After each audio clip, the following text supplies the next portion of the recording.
Bang, bahas tentang bisnis franchise dong atau bisnis kemitraan. Yang penting kalau bisnis franchise itu kita jangan pakai patokan omsetnya mereka. Oke. Kita harus meneliti sendiri. Iya. Ini ada pertanyaan. Problema mengadakan pesta pernikahan. Apakah tidak dilakukan secara mewah dan mengundang semua relasi dan keluarga? Kalau ada kesempatan atau privilege bisa ngobrol atau interview satu orang, lu mau ngobrol sama siapa? Oke. Sebenarnya paling kagum itu dengan Rudy Salim. Oh, Rudy Salim, pemilik Prestige. Hai guys, welcome back to channel kami Hubungan Manusia dengan gua Desmond. Dengan saya Hartono.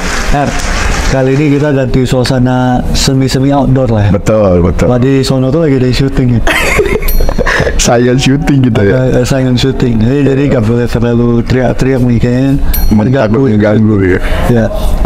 Di sesi kali ini kita bahas soal Q&A. Betul. Nah, jadi kita coba jawab pertanyaan-pertanyaan yang ada 5 lah yang kita pilih di sini. Tapi ada beberapa juga pertanyaannya banyak dari satu orang gitu ya. Jadi kita coba jawab. Nah, yang pertama ini dari MD Vero. Oke, thank you ya MD Vero udah nanya. Kita tampilin, seneng banget dengerin bla bla bla bla bla. Thank you. Hello. Ini, oh ya, kalau boleh kasih ide, mungkin kapan-kapan bisa bikin konten tentang bagaimana ngobrolin dan ngatur masalah keuangan sama orang-orang terdekat. Mungkin pacar, pasangan, ataupun orang tua, anak gitu ya. Nah, menurut lu gimana? Menurut gua dulu ya. Sebenarnya kalau dengan semuanya ya, menurut gua pendekatannya sama sih, transparan aja sih dan terus terang. Jadi kalau sebenarnya dengan keluarga dengan orang tua dengan istri dan lain-lain gitu ya, kita terus terang aja ya. Maksudnya kita ngomong, kita punya berapa duit, dan kita rencananya mau ngapain, dan nantinya bakal gimana, gitu. Nah, mengenai prioritas pengeluaran juga kita ngomong. Wah, kalau sekarang jujur prioritas gua bukan ke jalan-jalan nih. Gua lagi kembangin bisnis sorry ya. Jadi gua sama temen juga semua rata-rata gua terus terang sih. Mungkin kelihatannya terlalu over information. Tapi biasanya terus terang dan itu akan nggak jadi beban gitu. Nah, jangan sampai kita pas pacaran kita nggak terus terang tuh. Jadi orang pacar kita maksudnya jadinya kayak beli kucing dalam karung kan? Sering sih. Ya, orang tuh gak open, tapi mungkin juga ini hal yang memang kadang tabu. Betul. Jadi orang tuh gak bahas. Jadi pas udah nikah baru ternyata tahu, ternyata penghasilan suami saya atau istri saya itu segini. Atau ternyata gaya hidup istri saya ini ketinggian nih selama ini. Betul. Itu sering terjadi sih. Jadi ada baiknya kalau kalian yang pacaran, pas awal pacaran lah, namanya kan PDKT kan.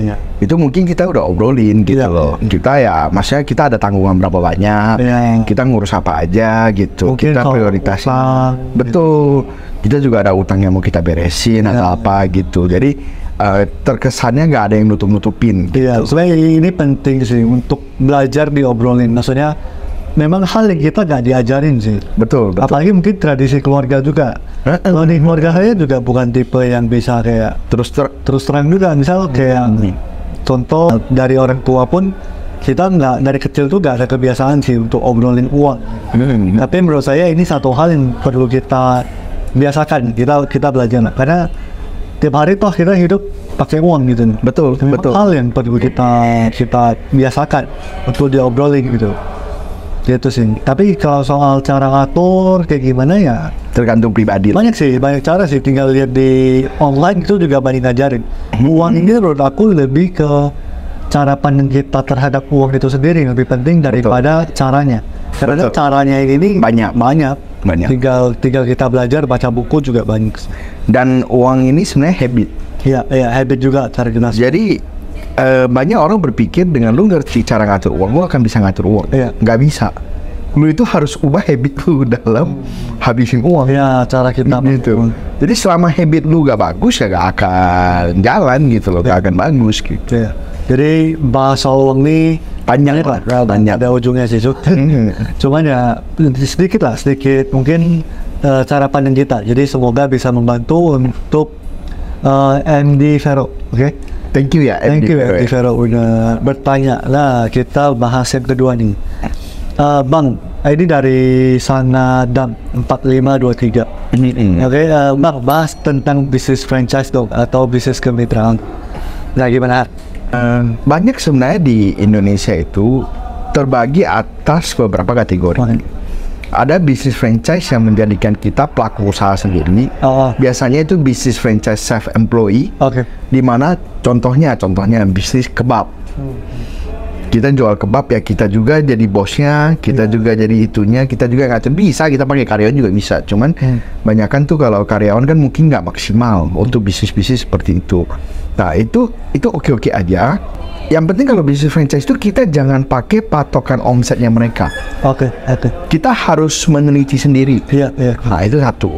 Kedua, ada bisnis franchise itu tipenya itu yang sangat kelihatannya menjanjikan. Dan lagi booming. Ingat, sesuatu yang boomingnya cepat, turunnya juga cepat. Jadi beberapa merek yang seperti kita ketahui itu pas booming-boomingnya kita beli, franchise-nya pas lagi tinggi-tinggi. Jadi biasanya yang kayak gitu itu sih bacanya botos juga. Nah, kan itu kan waktu mungkin awal-awal masih dikit, tapi pas lagi booming tuh kayak tiba-tiba di satu daerah itu tadinya 1 atau 2 jadi dari 5 atau 6. Banyak. Wah, itu kan omsetnya kan kepecah semua kan. Betul. Nah, cuman untung enggaknya kita nggak ngerti. Tapi pasti persaingannya lebih berat. Gitu. Ya biasanya sih kalau dulu ada pengalaman pernah nanya tapi nggak pernah buka. Itu tuh biasa ada biaya awal. Misal let's say contoh misal kita biaya awalnya untuk beli brand. Tapi itu biasa juga ada kayak kontrak. Misal kita cuma berhak atas 2 tahun, 3 tahun. Nah, nanti setelah 2-3 tahun harus nambah lagi, bayar lagi. Nah, itu sebenarnya agak berisiko menurut saya. Maksudnya gini, contoh misal aku beli brand, let's say brand A gitu ya. Aku buka, nah bisa aja kan 2 tahun lagi Hartono sebagai pemilik franchise melihat, wah di sana rame nih. Pengen buka juga. Harganya. Atau gak kasih lanjut, gua buka sendiri kan bisa aja. Nah, ada risiko seperti itu. Lalu ya kalau sudah tersistem ya mungkin kitanya juga lebih gak fleksibel. Tapi mungkin kelebihannya ya mungkin udah gak terlalu banyak beban pikiran. Gak terlalu banyak beban pikiran karena udah tersistem. Jadi harus lihat sih bisnis franchise ini bisa bagus ya, bisa juga cuman bantu orang buka cabang kan gitu. Kasarnya. Tapi ya belum tentu. Maksudnya bisa banyak hal. Betul. Nah, ada juga beberapa bisnis franchise itu yang padat modal. Seperti kalau kita seandainya berencana untuk membuka McDonald atau Indomaret, Alfamart, nah itu kan padat modal. Nah, bisnis-bisnis seperti itu biasanya kita udah gak usah pusing. Kita cuma urus keluarin duit, cari tempat, urusin perizinan apa segala macam, habis itu udah mereka running terus semuanya. Nah, kalau franchise seperti itu biasanya keuntungannya bukan yang besar sekali secara return of equity, tetapi bisa memberikan penghasilan pasti lebih stabil, jauh lebih stabil. Jadi kalau menurut aku bisnis yang viral itu boleh buka di daerah. Kita jadi yang pertama. Itu kita cuan gede tuh. Itu pasti cuan gede. Betul. Kayak kita contoh nih, kita lihat daerah yang populasinya gede tetapi belum ada nih. Kita langsung buka. Wah, itu kita gila-gilaan tuh cuannya tuh. Nah, kalau bisnis yang padat modal, kita harus pertimbangkan propertinya. Daerahnya. Kalau properti daerahnya bisa berkembang, contoh nih di daerah kota-kota kecil tetapi di pusat. Terus kita buka McD atau enggak buka Indomaret atau Alfamart. Itu bisa cuannya 2 kali lipat. Satu di bisnisnya, satu lagi di propertinya. Propertinya juga biasanya harganya belum terlalu tinggi juga kan? Betul. Dan juga paling enggak setelah kita bangun itu sesuatu kan jadi menarik daerahnya. Kayak contoh nih, kita bangun lah katakan McD, pasti daerah sekitarnya juga jadi hidup. Karena gila ini bangunnya. Tapi ya modelnya sih lumayan. Jadi biasanya kalau kita mau buka McD di sana, sekitarnya kita juga sikat udah. Karena biasanya sekitarnya juga ngangkat. Jadi kita biasanya langsung konglomerasi. Sekaligus McD di sekitarnya Indomaret, Alfamart atau supermarket gitu. Itu baru bisa connya gede gitu. Itu sih kira-kira. Thank you buat Sanadam yang udah komen ya. Nah, kita ke pertanyaan berikut nih. Nah, ini ada panjang dari Filbert. Ini ada pertanyaan, problema mengadakan pesta pernikahan. Apakah lebih baik dilakukan secara mewah dan mengundang semua relasi dan keluarga, atau lebih baik pestanya kecil-kecilan. Nah kurang lebih kayak gitu lah. Nah menurut lu gimana untuk urusan kalau ya pesta nikah itu bagusnya kayak gitu? Sebenarnya pesta nikah ini kan kita nggak bisa pakai logis saja ya. Kita berdua kan juga baru mengadakan pesta juga pernikahan. Bukan kita berdua ya. Bukan. Ya, Wah dengan istri Desmond dengan istrinya ya. Jangan nanti kita jadi itu lagi pelangi lagi. Pernikahan kita jadi salah satu. Ya tapi pesta pernikahan itu harus melihat kedua belah pihak. Jika kedua belah pihak setuju dan semua pihak setuju, pasti lebih bagus tanpa acara. Karena itu akan save banyak money dan save banyak ribet. Lu gak akan ribet, lu gak akan keluar duit banyak. Pasti lebih bagus. Tetapi kita juga gak boleh egois. Kita juga harus lihat bahwa apakah pasangan kita pengen nggak ada acara gitu, apakah keluarga dari pasangan kita pengen nggak, apakah keluarga dari kita itu nggak. Setelah itu semua kita juga harus berpikir bahwa apakah pihak-pihak keluarga besar kita itu pengen nggak ada acaranya. Jadi ini sebenarnya melibatkan banyak pihak. Jadi kita nggak bisa kayak cuma ngomong logisnya nggak usah. Pasti semua orang pengennya nggak usah. Betul. Yang simple. Nah, kalau gengsi kita jujur, gengsi kita kesampingkan aja karena ini kan cuma acara satu malam. Besoknya semua orang akan lupa dan hidup masing-masing. Gitu. Tetapi kan maksudnya kalau bagi keluarga besar kita apa itu kan mungkin sesuatu yang sakral dan penting. Terus di beberapa adat memang tidak bisa dihindari. Kayak kalau saya pernah dengar adat Batak juga pestanya ada ritualnya, ada maksudnya tradisinya lah gitu, dan adat-adat tertentu. Jadi kalau yang beberapa adat gak usah pusing lah, udah pasti harus jalanin punya gitu kan. Nah, menghargai adat, menghargai tradisi itu penting. Menunjukkan kita itu merasa keluarga kita itu berharga. Jadi bukan cuman masalah duit. Jadi kenapa kita upayakan menghargai itu, kita anggap keluarga itu penting bagi kita, makanya kita menghargai adat. Jadi kira-kira seperti itu. Tetapi pastinya kalau kita sudah menemui minimumnya, terus kita spend lagi over budget, ya itu sayang. Seperti kayak contoh, sebenarnya pesta sudah oke, kita bikin dekornya 500 juta dekor doang.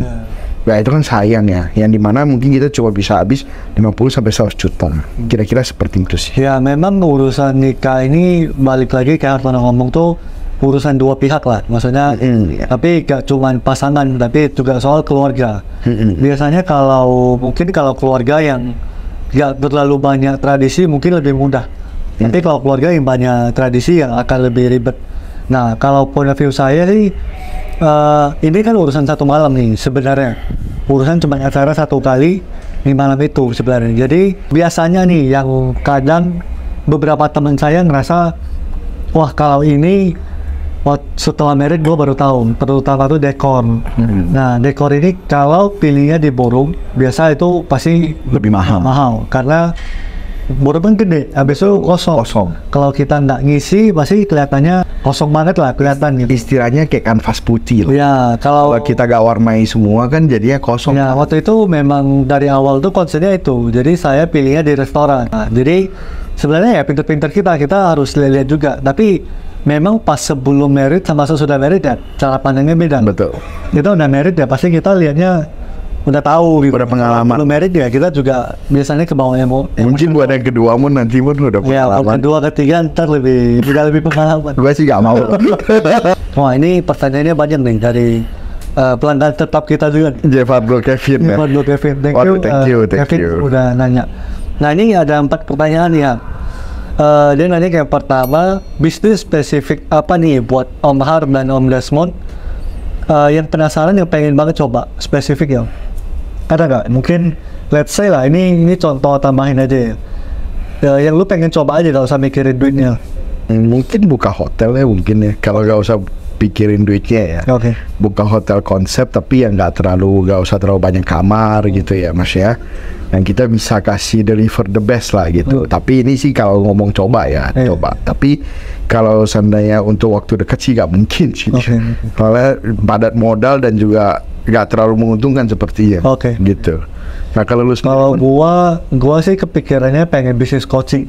Coaching, oke. Kayak konsultan lah, konsultan. Wah, diajak kamu nih. Apa? Diajak ya? Gue ya. Ayolah, mon. Alasannya sebenarnya ya suka aja ketemu orang lalu ngobrol, tapi mungkin ya untuk ke arah sana kan mungkin kadang harus ada sertifikasi tertentu. Betul, lalu juga perlu mungkin apa ya, marketingin diri segala macam ya, juga perlu banyak lah. Maksudnya nggak sesimpel butuh dikenal juga. Nggak mungkin lah sembarangan coachingin orang. Betul. Itu juga maksudnya perlu sendirinya juga udah lebih oke lagi. Betul banget. Nah, kedua, kalau ada kesempatan atau privilege bisa ngobrol atau interview satu orang, lu mau ngobrol sama siapa? Oke. Sebenarnya paling kagum itu dengan Rudy Salim. Oh, Rudy Salim. Pemilik Prestige. Menurut dia itu cara berbicaranya, bisnisnya, apa semua itu luar biasa banget. Dan dia selalu sangat-sangat humble kan. Oke. Jadi jujur sih kalau bisa ngobrol, interview, pengen banget. Cuman nantilah ya, mungkin kalau konten ini udah 100k, kita coba approach gitu ya.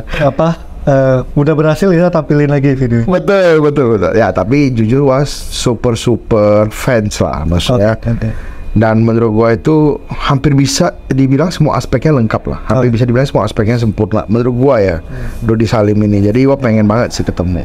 Kalau lu sendiri, Mon? Wah, ini namanya ada samanya nih. Tapi mungkin kebanyakan teman-teman masih nggak kenal sih. Ini kebetulan sebenarnya guru spiritual kita. Iya, guru spiritual aku juga ya. Iya, guru spiritual Hartono. Justru malah kenalan dari Hartono. Ini udah mungkin hampir 10 tahun lah kenal dengan beliau.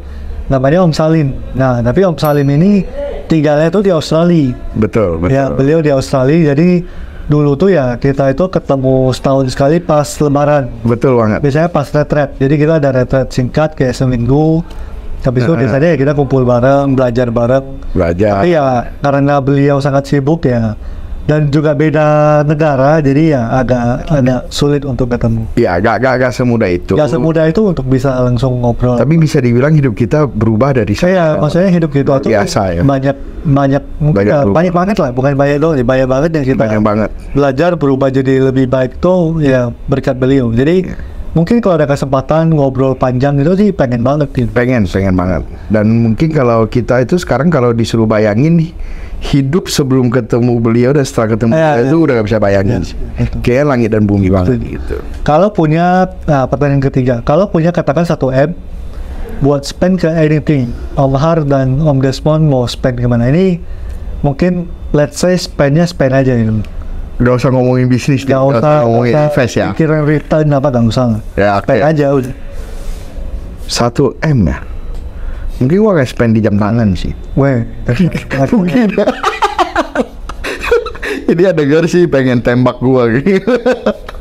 Tapi kalau 1M gua pengen spend di jam tangan, karena menurut gua jam tangan itu semua craftsmanship, semua kedetailan, ketelitian, ahli, betul. Jadi memang kebetulan hobi ya sih. Kalau lu sendiri, Man? Gua sih pengen enggak sih. Gue pengen lebih ke itu, ajak keluarga besar jalan-jalan. Oke. Ya gak usah jauh-jauh, mungkin kemana kayak mungkin masih di Asia tapi mungkin yang cukup buat banyak orang. Kalau se-M itu loh, Mon, se-M bisa buat ke tempat yang agak jauh loh. Oh, tapi lu mau banyak ya? Banyak, buat banyak keluarga besar gitu. Rame-rame lah. KL boleh juga tuh. Mungkin KL seru juga aja atau kemana juga oke. Tapi ya udah di cover semua gitu. Ya lumayan. Oh, boleh nih, enggak keluarga besar, Mon. Nah, oke, pertanyaan keempat. 2 hal apa yang dalam diri manusia yang Om Har sama Om Desmond pengen rubah? Jadi mungkin dari kebanyakan orang yang kita lihat, lalu kita rasa wah kalau seandainya ini bisa berubah mungkin lebih baik lah. Mengerti bahwa berbeda selera itu bukan berarti berbeda hidup. Oke. Contoh, maksudnya itu berlaku juga dengan berbeda pandangan, berbeda pilihan politik dan lain-lain. Bukan benar salah ya. Bukan benar dan salah. Preference saja. Ini cuma kayak seakan-akan kayak Desmond lebih suka es krim vanilla, gue lebih suka es krim coklat gitu. Kayak gitu aja. Nggak yang kayak Maksudnya menyadari bahwa perbedaan itu sesimpel itu aja. Kayak contoh Desmond pilih partai A, Wah pilih partai B, Wah jadi calegnya, Desmond juga jadi caleg. Ya kan nggak usah bermusuhan gitu. Semua punya ideologinya masing-masing. Jadi ideologi dan individu itu bisa dipisah. Itu politik, agama juga begitu. Agama juga sama. Ada yang kepercayaannya A, ada yang kepercayaannya B. Betul. Sama-sama benar kok gitu. Betul. Jadi tetap bisa berteman dan tetap bisa rukun. Itu sih, itu yang pengen diharapkan. Kalau lu sendiri mah? Kalau gua pertama itu menurut gua zaman sekarang itu penting banget untuk mindful lah. Maksudnya mindful itu lebih kepekaan, kesadaran diri kita lah. Maksudnya karena zaman sekarang semua serba cepat, lalu juga sosial media, perkembangan teknologi semuanya itu serba cepat. Jadi kita itu gampang banget stres, depresi gitu. Jadi betul. Gunanya mindfulness ini sebenarnya kita latih sih, mungkin dari meditasi dan lain-lain. Nah, jadi sebenarnya ini tuh membantu kita itu untuk menyadari apa yang kita pikirkan. Betul. Karena ujung-ujungnya kan balik lagi ke pikiran kita. Betul. Apa yang kita pikirin, apa yang kita lihat mempengaruhi hidup kita itu. Jadi kalau kita bisa lebih awas, lebih aware dengan apa yang kita pikirin, saya rasa akan banyak hal yang bisa berubah. Mungkin hal-hal kecil di hidup kayak emosian, lalu juga gampang stres, gampang tersinggung, mungkin gampang sedih, ya ini mungkin akan lebih terhindari. Dan juga sebenarnya bisa dibilang itu masa lalu itu kan cuma memori, masa depan itu imajinasi. Betul. Jadi kalau kita mau tunggu nanti baru bahagia, nanti itu tidak akan pernah datang. Karena nanti itu imajinasi aja. Yang kita cuma punya itu sekarang dan sekarang. Iya, maksudnya ya kita berdua pun juga belajar terus soal ini. Karena tapi ya kita menyadari ini membantu sekali di hidup. Betul. Kalau kita nggak belajar mindful, ya semuanya hidup ini kayak mengambing banget gitu. Kadang sedih, kadang apa. Kadang masa depan bisa begitu menakutkan. Iya, kayak nggak jelas banget semuanya. Dan masa lalu bisa begitu menyakitkan kan. Iya, dan kedua mungkin lebih saling peduli. Betul. Maksudnya lebih apa ya, sama teman, terutama orang dekat lah, lebih perhatian. Menurut gue itu penting. Nah, ini kita lanjut ya. Thank you Jevardo. Thank you banget. Ditunggu lagi pertanyaan berikutnya. Kalau dia nggak bosan ya. Nah, ini pertanyaan terakhir nih dari si Ramam 6997. Bro, bolehkah bahas perdebatan tim nikah versus tim cerai dong dalam kehidupan manusia yang waras? Sekalian bahas agar bisa buat keputusan yang tepat dalam menjalani hidup ini. Sebenarnya kalau Wah bilang tergantung dari kedua belah pihak. Sebenarnya. Tetapi banyak banget di Indonesia ini tidak memanfaatkan jasa-jasa seperti konseling untuk masalah pernikahan. Banyak hal itu kita itu udah berasumsi aja. Denial juga sih. Betul. Kita itu jarang melihat pasangan kita apa adanya. Kita itu udah punya asumsi kayak orangnya memang brengsek. Ekspektasi juga sih. Orangnya memang pelit atau bagaimana lah gitu. Nah, dengan konseling kita lebih bisa mengenal diri kita sendiri dan mengenal diri pasangan kita. Jadi sarannya sebelum cerai coba konseling dulu. Nah, kalau sebenarnya nanti konseling segala macam semuanya tetap tidak bisa, kalau Wah sih bukannya nggak setuju banget, tapi ada setuju juga daripada saling menyakiti terus-menerus. Contoh nih, seandainya cowoknya minum-minum, mabuk, main judi, terus juga cari cewek lain gitu di luar dan nggak bisa stop, masa ceweknya mau bertahan terus? Pulang pukulin ceweknya lagi. Ya maksudnya kayak gitu-gitu ya. Kalau dipertahankan, si cowok bikin dosa terus, si cewek tersiksa terus. Mau sampai kapan? Gitu kan. Jadi yang kayak gitu-gitu ya mungkin cerai salah satu opsi gitu. Tetapi sebelum itu mungkin boleh konseling. Bisa aja loh cowoknya itu melakukan itu karena merasa di rumah tidak diperhatikan. Kita nggak tahu. Ternyata setelah kita lebih perhatian berubah cowoknya atau bagaimana kita nggak tahu kan, ataupun bisa aja kenapa cowoknya mukul karena ceweknya mukul duluan, nah ini kita nggak tahu gitu. Jadi maksudnya dengan konseling itu mungkin bisa membantu gitu. Nah, lu sendiri mah ya hidup ini dinamis lah ya, maksudnya pas kita pacaran lalu sampai kita menikah itu kan sebenarnya banyak hal yang berubah juga. Mungkin dulu kondisi ekonomi bagaimana, sekarang mungkin kerjaan lagi gak oke, apa ya, semua banyak berubah. Pada dasarnya sih kebanyakan faktor utama yang menyebab hubungan mulai renggang itu kebanyakan lah ya, yang gue lihat tuh ekonomi sih. Maksudnya faktor ekonomi ini berperan besar biasanya. Betul. Kalau ekonomi yang mulai gak oke, biasanya mempengaruhi ke semuanya. Betul. Biasanya. Betul. Nah, jadi apa ya? Diselesaikan dulu ya lebih baik. Tapi kalau maksudnya kayak Hartono bilang tadi, dengan barengan malah makin banyak saling bikin dosa gitu, saling merusak, saling menyakiti, makin tersiksa ya. Dengan terpaksa ya harus pisah ya. Sebenarnya bukan pilihan yang buruk juga sih, maksudnya ya salah satu pilihan lah di hidup. Betul. Ya gitulah. Tapi urusan nikah dan cerai ini memang complicated sih, bukan sesimpel yang kita omongin ya. Betul. Tapi kalau sudah sebelum sampai tahap ke situ, menurut saya penting untuk kita saling kenal. Benar. Makanya kenapa perlu PDKT, pacaran. Nah itu ya tahap-tahap kita sebenarnya saling kenal. Dan saling kenal ini sebenarnya nggak cuman untuk pribadi masing-masing, biasanya juga keluarga. Betul. Nah itu penting sih sebenarnya. Itu orang jarang kasih tahu gitu loh. Kita perlu lihat, makanya ada bahas tuh lihat bibit-bibit bobot gitu. Betul. Jadi kita itu perlu kenal. Kita perlu kenal, maksudnya dari kecil dididiknya seperti apa, cara pandang hidup, cara mengenai uang.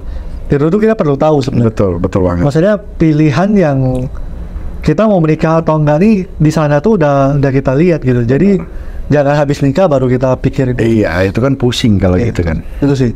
Karena tambahan. Itu aja sih. Nah itu sih ada 5 pertanyaan yang udah selesai ya berarti ya. Cukup berat juga ya ini. Tetapi ada yang mau saya tambahkan. Gimana? Kita sangat senang banget lah ya. Bertanya. Bisa berbagi. Gitu. Jadi sebenarnya kan kita salah satu tujuan buat konten ini kan biar bisa bermanfaat. Iya. Minimal udah ada satu yang merasa ada manfaatnya. Semoga ya jawaban kita. Tetapi jangan pernah bosan tanya kita. Dan kita pasti akan tampilin kok. Tidak peduli berapapun view-nya. Jadi kita akan selalu bahas Q&A ini gitu. Jadi mana tahu yang membantu ataupun tidak membantu ya gak apa-apa. Minimal yang nanya kan mungkin merasa, kalau tidak membantu ya merasa di entertain. Jadi kita merasa ada manfaatnya gitu sih. Dia gak harus setuju, tapi ini jadi salah satu cara pandang juga. Jadi salah satu opsi. Oke.